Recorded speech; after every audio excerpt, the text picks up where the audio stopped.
British Columbia has signaled that it will support increasing capacity for the Trans Mountain pipeline. So if that happens and there's not a new pipeline, is that enough for your government to sign on and commit to an MOU and satisfy your energy needs? No. I think that what we're seeing is that there's a change in the public dialogue about the need for oil and natural gas. Premier Eby and I agree on a lot of things. And one of them is that we agreed on dredging the second Narrows to increase capacity, and we agree on expanding Trans Mountain pipeline as well. But as you can see, I would like to see expansions in all direction. The Premier of British Columbia throws a tantrum because Danielle Smith and Scott Moe might be getting access to the Pacific Ocean. Welcome to the Canadian Shield. My name is Sterling.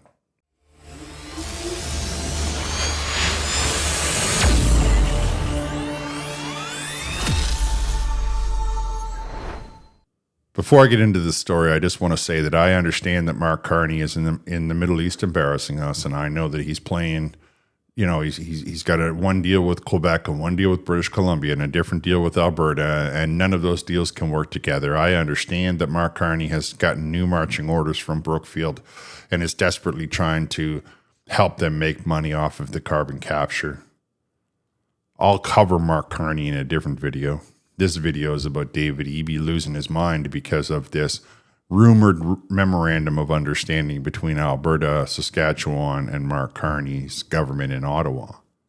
For those of you that may not be aware, Danielle Smith, Scott Moe, and Mark Carney, there was a leaked memo saying they're going to sit down this week and sign a memorandum of understanding. Of course, the memorandum of understanding is like the new buzzword. The federal government just keeps saying it about everything.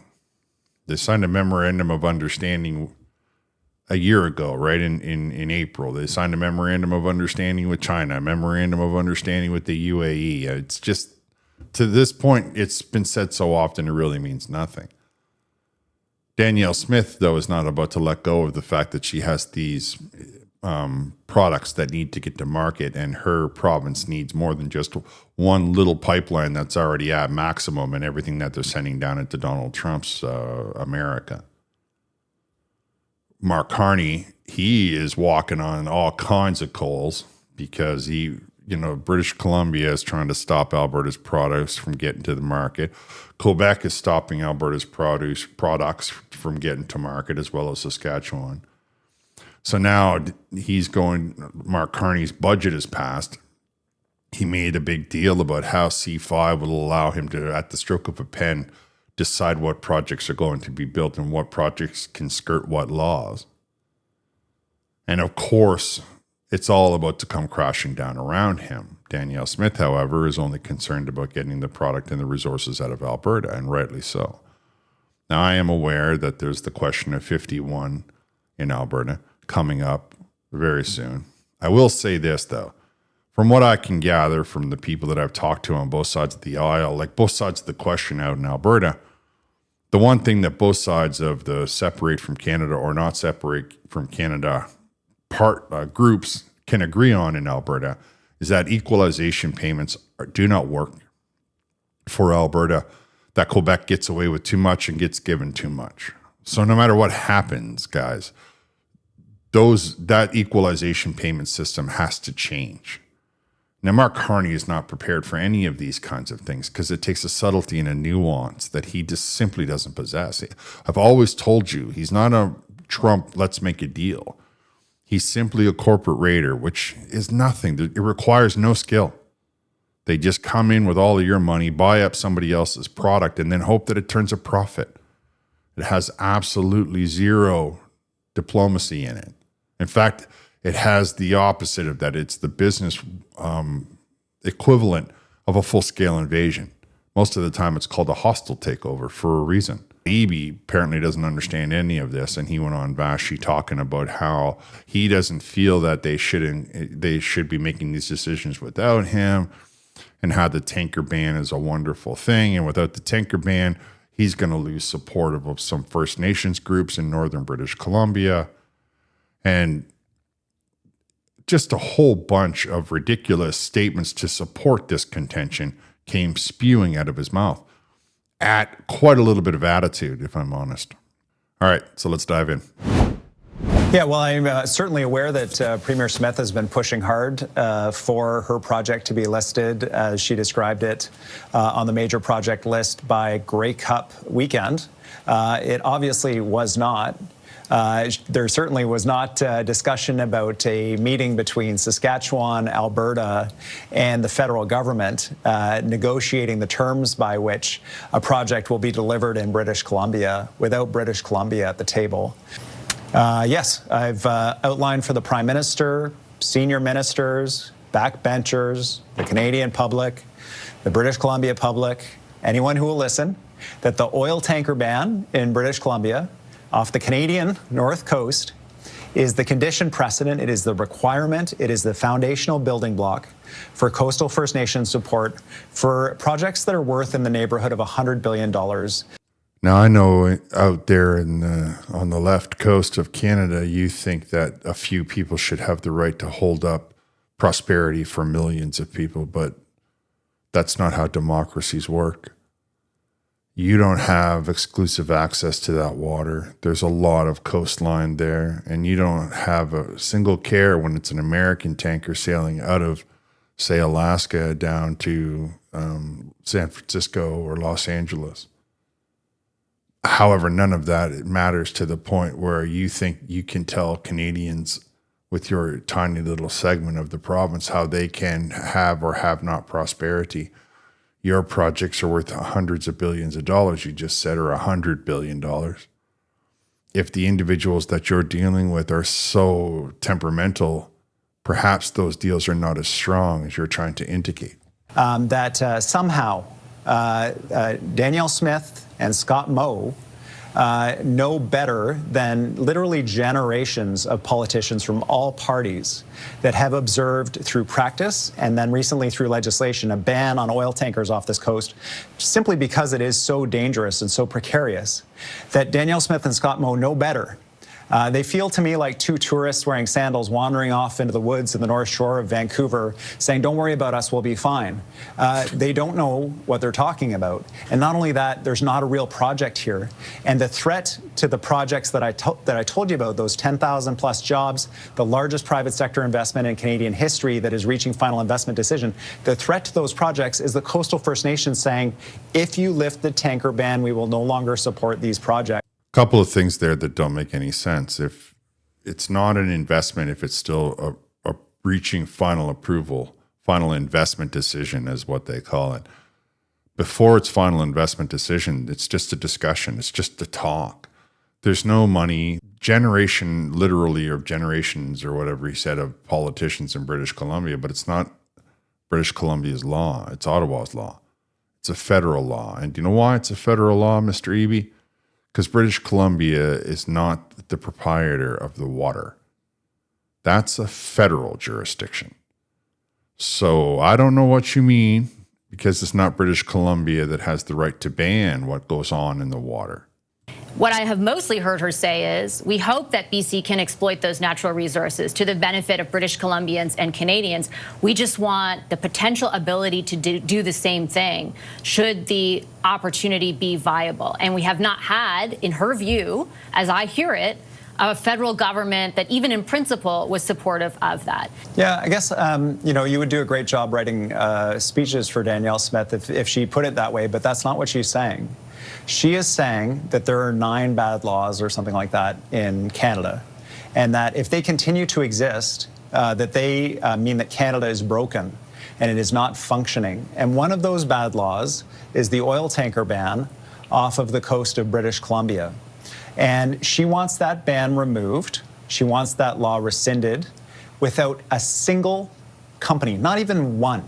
She hasn't even got one company that's willing to come forward and say, hey, Alberta is willing to underwrite this thing. The federal government's here. They got a bunch of money for us. They're gonna help us. If they're able to do these things, we would love to build that pipeline. And the reason there is no pipeline company willing to come forward and say this is because they don't want to build it. Well, there's a couple of things I want to point out to you about David Eby. First of all, David Eby is one of those individuals that kind of speaks down to everybody. Like, he just thinks he's the smartest guy all the time.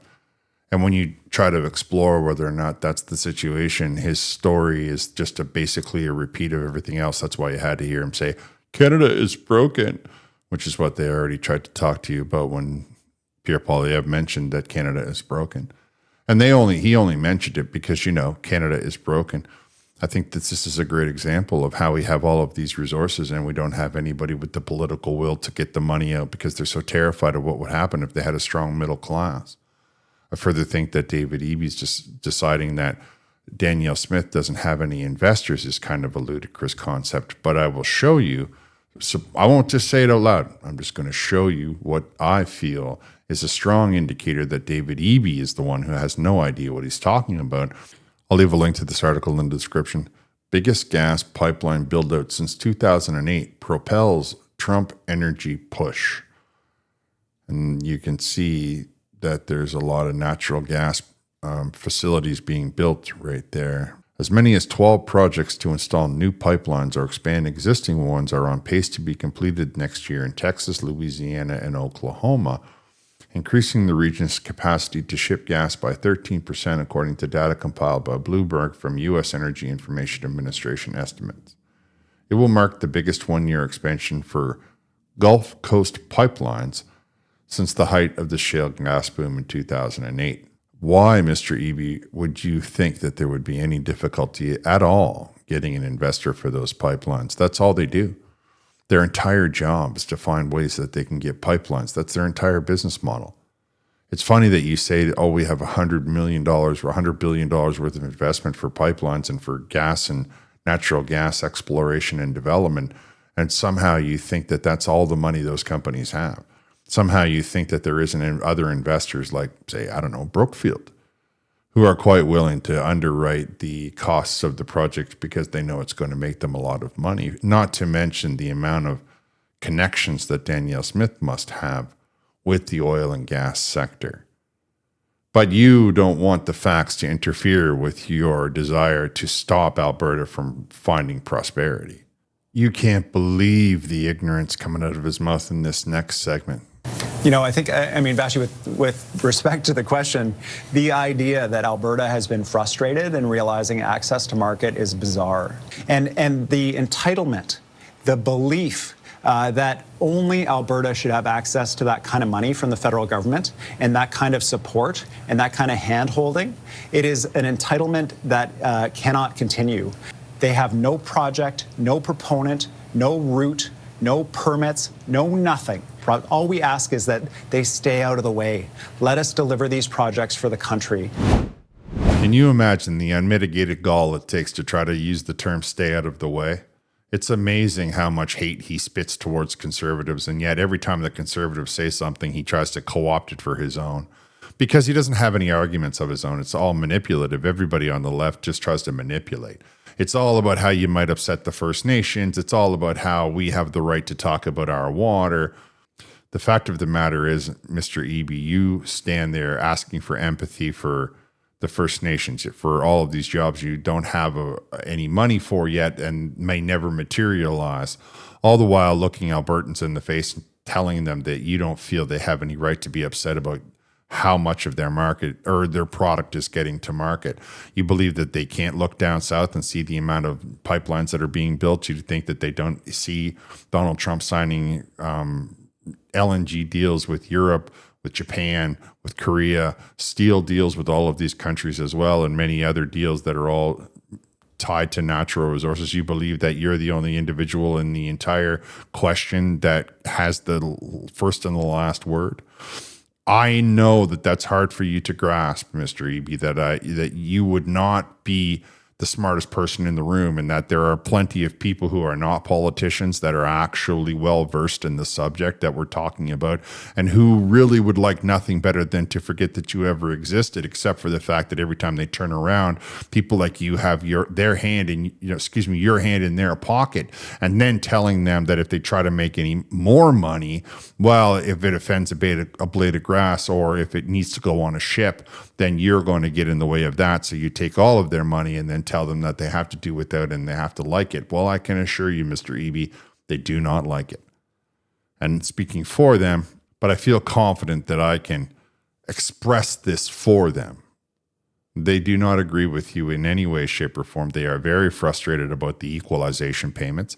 They are very frustrated about the stopping of their product reaching the markets, whether it be British Columbia, whether it be Quebec.